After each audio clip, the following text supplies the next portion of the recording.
do their job and come out with the results according to the constitutional mandate which arises from the Zimbabwe Constitution of 2013, which was a national effort, including Zanu, which is the main party, the ruling party, but also the main opposition at that particular time, which is the MDC, and of course other interested stakeholders in Zimbabwe.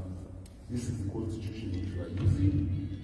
It is a product of every political player, of every major political player who is in the game. Even the interviewing of the personnel for the ZEC was a parliamentary process which included the people and the deputies from the opposition. So we are very conscious as a party that we do not in any way try to impinge on the integrity of institutions which we were party to their conception. We are very careful about that. We respect those institutions. We see them as important pillars in nation building. They've got a historical role to discharge. They also have a political role to discharge for the people of Zimbabwe.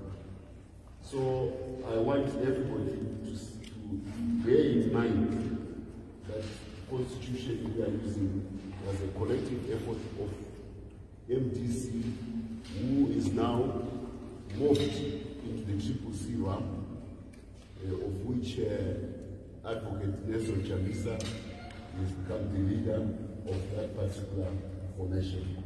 But you know, you can't, so the cafeteria, you can't go and choose your menu. It's it's offered as it is. You can't choose what you want in the constitution, which you participated in, and then reject other aspects of that constitution. You can't do that.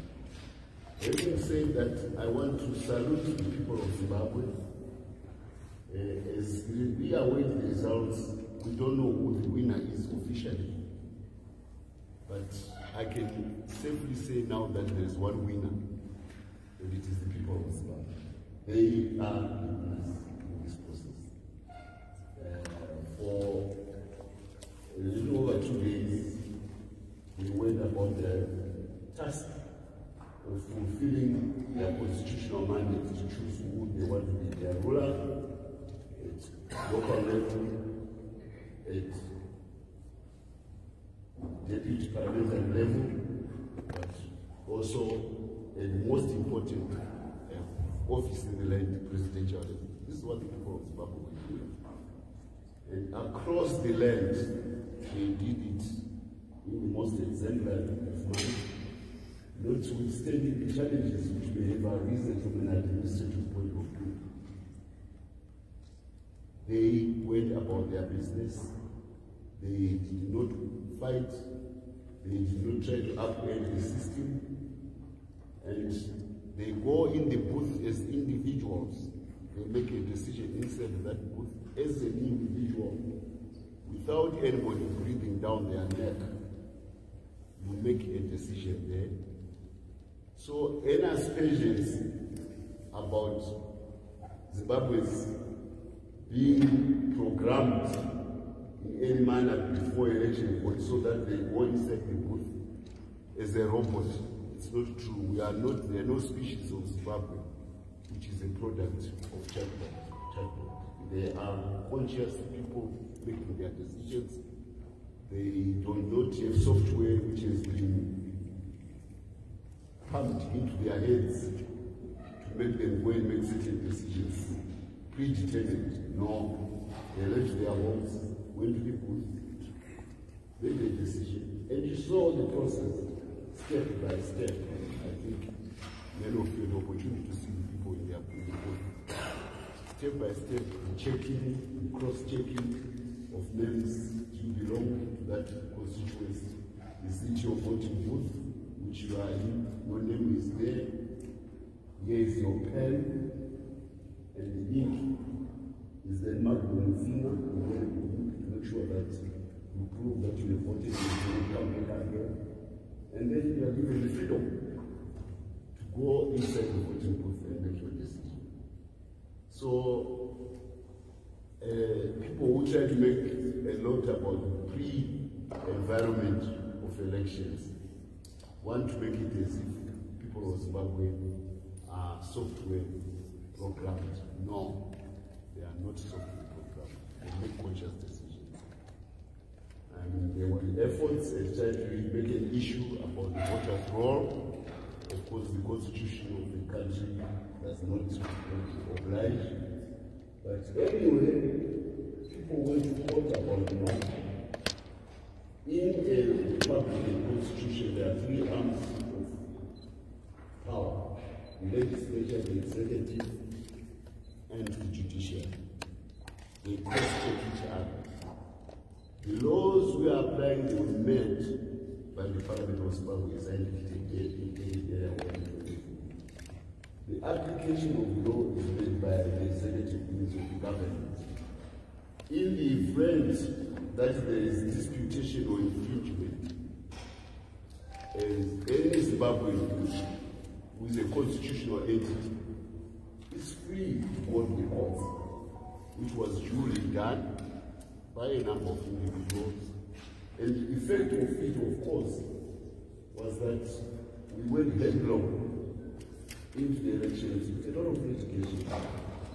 This was an attempt to make sure that the system is seen to be transparent. So as a ruling party, we have no issue about people going to the courts to go and find a determination about any infringement. We actually applaud the courts, including a new novel entity called the Electoral Court, which is meant to make decisions as quickly as soon as possible so that it does not upend the democratic process of voting as proclaimed by the President on a particular day. So in any event, we need to congratulate ZEC that notwithstanding all those litigations, they still managed to have a voting on the 23rd of August, like by and large. Because of the litigation, and because the first time that we were using the electoral courts, it really made ZEC work overtime. Mistakes were made, definitely. There were also time delays, there were also logistical issues. And we are very happy that the precedence, the supremacy of the people exercising their vote was the guiding principle in general, and an extension was given to those polling booths where voting had not yet started because voting material was late. It is in the same spirit that ZEC, being much to the chagrin of the ruling party, allowed certain members of the opposition who had 10 days to register as candidates, but only left it at the last minute to register as candidates. They had 10 days. They went there without their money, without their documentation of it. And ZEC made a decision that the voting, their registration be extended until the closure was at 4 o'clock on the 21st. So here is a bias by ZEC towards giving every Zimbabwean an opportunity to go and vote. Yes, there was a decision by the court, on certain candidates which was then overturned by the Constitutional Court. It was in the same spirit that the Constitutional Court felt that the vote is very important. We must give the people a chance to vote, rather than to say administrative issues open the people from voting.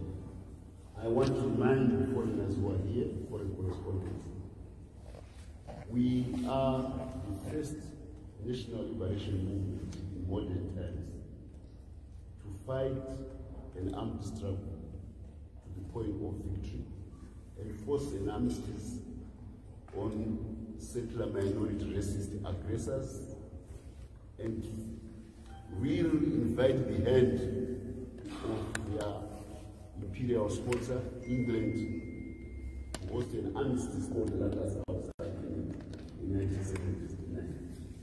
Out of that, a near victory army decided to lay the arms down, assembling dangerous assembly points and gathering points, and give the people of Zimbabwe the free rein to choose who should be their president. By the way, there was no voters' roll in 1972. There wasn't. In the event, we assumed office by the ballot box in 1980, not by the vote. Many other countries, I won't mention them, with national liberation movements, took it upon themselves that because they won the military victory, they are the government. We actually became a template for the United Nations. I'm a diplomat. I've served in several countries. I was in law. We became a template of how to resolve issues after armed confrontation in a nation. So I want to emphasize that our democratic credentials, one, they were hard-earned by our sacrifice. Two, we actually exercised that democratic right to assume office.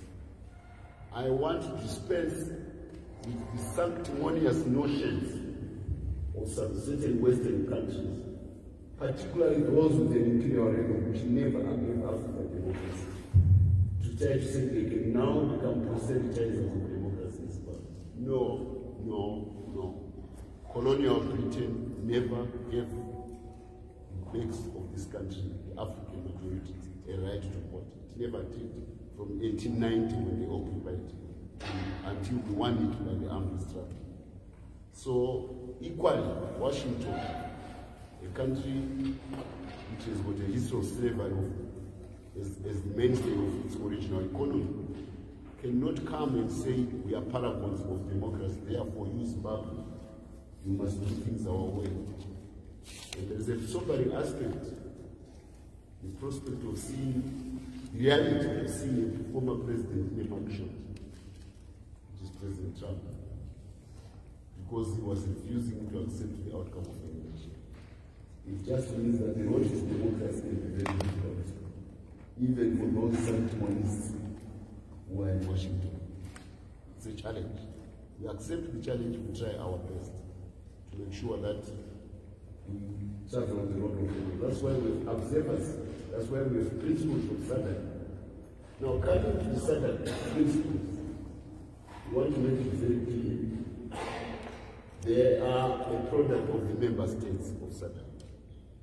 They are not administered by a particular individual who may become the head of the organization. He is only in what is called a fiducial role, a delegated responsibility. So we hear of a certain head of the delegation from a certain country, SADC nation, without prior consultation with his colleagues, fellow observer missions from sovereign states, and without them even having given reports back to their countries, even gone back to their secretariat, because the secretariat is the collective secretariat of SADC. He decides to delve into matters which have nothing to do with his mandate. SADC has got several committees which deal with various issues of SADC, of Southern African development. It even has a constitutional review committee within its ambit.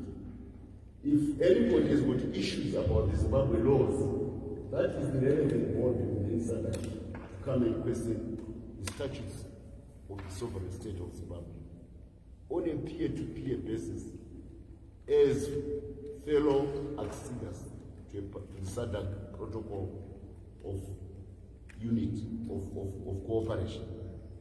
It is not the duty of a particular individual to arrogate to himself the role of a constitutional review committee of the laws of Zimbabwe. So, Mr. Neva Simba from Zambia, we call you to order. don't delve into the laws of Zimbabwe. If you've got issues with those, tell your relevant institutions, not the SADC Observer Committee, your relevant institutions, to take it up with the SADC Secretariat in Zambia. Otherwise, we know that he is a preacher, he comes here, he is with his friends, and you are seeing Ogunobing and accosting himself with the Triple C. We don't think that's what Zambia stands about. He even goes further to try to make an issue about civic organizations and chooses some against the other in Zimbabwe. He favors Zesi and others. Then he castigates FAS on the other hand. This is a bias. I want to remind you, America received war in 1861, back in 1861. Because of the duty to protect the unity of America, certain of its citizens decided to form the American National Rifle Association. It's a historical product of the American evolution as it became a modern state. Today, the NRA is one of the most active of American civic bodies, to the extent that it now decides to lobby for certain politicians with a bias toward the Republicans. Not only that, you hear of periodic massacres of school children, of people in shopping centers. Because America says you've got a right to have a gun. We went through a civil war. We went through a liberation movement. One time the gun was my friend. The only other thing I can go on, besides anything. But we dropped after independence, so we know guns and stuff. We don't have a gun culture. But the Americans have maintained a gun culture which is now causing so many massacres in their country. But nobody wants to speak about that from other countries. Now you want to make an issue about our historical circumstances. Our people are naturally vigilant because they fought a war, and they will continue to be vigilant, and they have institutions which are a continuation from that war, like FAS, of our people, like civic committees which are looking at security and intelligence to say, are we safe? I always emphasize the point. If in Zimbabwe you go into a rural area or certain places and you cannot be identified as to who you want to marry or not get married to, within 3 to 4 hours, the CIO, the intelligence organization of the country, will know. Where does that come from? It comes from war. You have to know who is who. Know your friend, know your enemy. If you don't, die.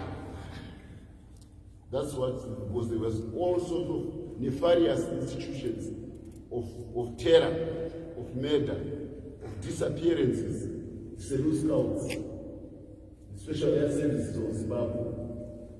All these institutions, these are historical institutions which made it life difficult in rural areas. So vigilance is natural in Zimbabwe. So to make an issue about FAS and other historical institutions about Zimbabwe is to question the origin of the state. And for Mr. Davis Mumba, I want to remind him that our original training about Zimbabwe Defense Forces came from the Zambia. We were hosted in Zambia. We were hosted in Tanzania. Maybe because he is from a later day party, he can't go to the archives of his country and really understand the role of Zambia in the place of what's now in Zimbabwe Defense Forces. I want to politely remind him to go and read the history of his country before he starts castigating Zimbabwean agencies. It's not right.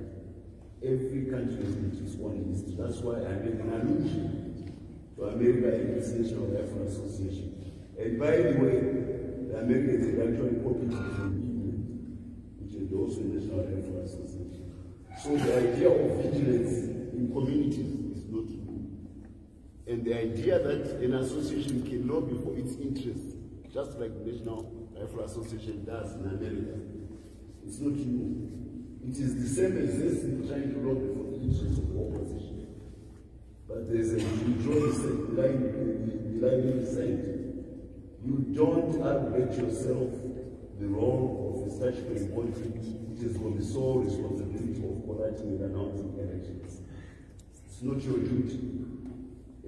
Let that body which does the job be given the full mandate to try to have a parallel system so that you instigate prejudice and you try to challenge the integrity of our institutions before they complete their job. No, no, no. That won't be accepted. We know the pain of giving birth to the Zimbabwean state. We know the threats which face the Zimbabwean state. We make a distinction. There is the Zimbabwean state, you take it as it is. There's political contestation by political parties. That is allowed. You can contest for political parties.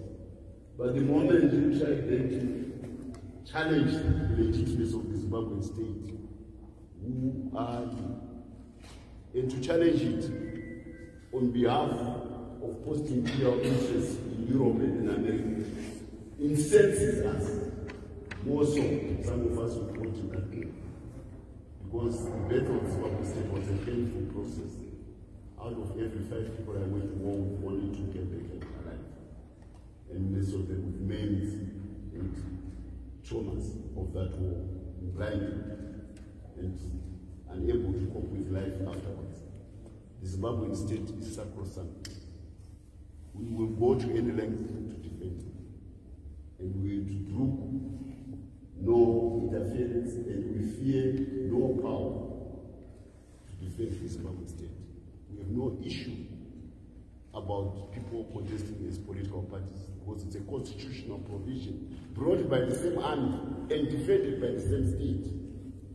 It is the same state which defends that aspect. And they all speak peacefully now, even the opposition today, just like the ruling party, all of them. What makes you feel that you can come to Zanu-PF headquarters, screen, and sit like you do and take your pictures? It's because you know there's law and order in the land. Who is administering that law and order? The Zimbabwean state. Please, give it respect. Give it respect, the Zimbabwean state. So I want to emphasize that point that we are dismissive of the ramblings and mouthings of Nevers Mumba, who abuses his judicial role as the head of the Zimbabwe SADC Observer Mission and arrogates to himself a dictatorial mandate as a solo individual to say I'm here to promote the interests of a fellow preacher. He's a preacher. He probably used to come and compare the Bible notes with Chinese lady. He's a preacher. So their camaraderie in the gospel of Christ has nothing to do with his role as an observer of the Zimbabwe elections. We await the outcome of the elections.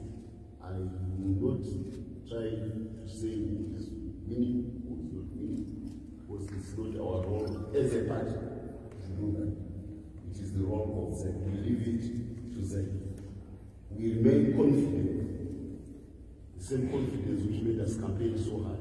The same confidence which made our president scour the land, holding rallies, meeting churches, meeting businessmen. Is that I will get the vote to make me the president of Zimbabwe. We remain confident that we will score a majority which will make him the president of the republic. And with luck, we may get even 2/3, way beyond what is needed to rule the country. We may get 2/3 majority. The only we have to, of course, with a simple majority, which gives us power. But you know, if the people of Zimbabwe were winning, we get 2/3, we celebrate. We have no problem with the performance of the opposition. It is the appeal to the Zimbabwean electorate That's why I said earlier on, the winner in this election is the Zimbabwean people. They've shown the whole world that they can exercise democracy in their own way, in a peaceful manner. Have the patience, the fortitude to stand for hours, even extending into the night, because they value the insertion of their eggs on a piece of paper. Clearly, that person is not pre-loaded software driven. No. Taking conscious decisions. And that's what the people of Zimbabwe do. They made conscious decisions to die and huge numbers become free. They also make conscious decisions to go and put their eggs on the vote which they fought so much for. That's what I wanted to say by and large. On a separate note, we have our Vice President in South Africa. He was part of the BRICS Plus Summit. We are very happy of the progress which the BRICS have made as a putative global institution which is meant to address the historical neglect and marginalization of the global south.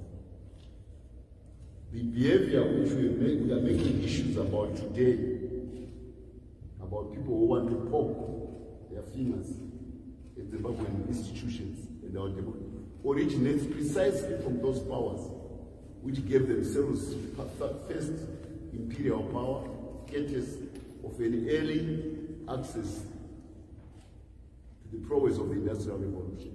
Europe strict ahead of Africa and other continents. Then industrial production made them powerful, and they then had a gun before everybody else did, even though the gunpowder was invented by the Chinese. And they formed a cartel at the Berlin Conference to deny other nations the gun, so that it becomes an instrument of control, of dictatorship to other countries. Of course, in 1971, European power, Russia, broke out of that cartel and decided to make the gun a democratic weapon for everyone. It was the democratization of the gun, which eventually made it possible for us even to defy England and its proxies and become free. But there are vestiges of that era which includes the abuse of a currency, one particular country, which has seen Zimbabwe suffer inflation, which is way beyond physical possibilities. To have any hyperinflation, which is the velocity of money several times faster than the speed of light. It's an impossibility. It's a physical impossibility. But Zimbabwe went through that terrible experience. So the BRICS countries are now addressing the weaponization of currency against other countries, and we have been a victim. So we hail the decisions and the progress which the BRICS countries made in South Africa, especially on the African continent. And we are particularly delighted that the major oil powers are all now in one club, because the basis of the American dollar as a world currency is not the American military. No, no, no. The basis of the supremacy of the American dollar was American economic progress translated into the ubiquity of one particular commodity, petrol, for mobility. And they made an agreement with Saudi Arabia that anybody who buys fuel must pay it in US dollars. Saudi Arabia agreed in 1971. That's why the US dollar is what it is today. It buys every commodity. The most important commodity of trade. But there are now challenges to that. And Saudi Arabia is now a competitor, because America is now a net exporter of fuel. So they're competing on the market. Maybe Saudi Arabia doesn't want any more US dollars, because it is competing with America for the market. So to help Saudi Arabia, Iran, UAE, and Russia, and together they account for 70 to 80% of the world production of petroleum. And if they can decide that we use local currencies or our own national currency, it's good. After all, we in Zimbabwe have made more progress already by using gold as as a way to get out of inflation, which was affecting us because of the weaponization of the US dollar. So we are on that road already. We say to the others in the BRICS countries, as they set for a new way out of the weaponization of the US dollar, say, welcome on board. We have been for 22 years trying to start out of that predicament. So more are joining us. Isn't it a good thing that we are trailblazers? I told you about what we did from ballot to office instead of bullet to office. We were trailblazers. Here we are. We are trailblazing in a major geopolitical financial paradigm, which is a resistance to the weaponization of the dollar. The main thing is it has started. You may formulate as to why, you may argue as to why it's not going to be easy, but you can't argue for the rationale as to why it is happening. And once there is a rationale, there will always be a will. And when there's a will, there is a way. More so when the biggest buyers of oil now are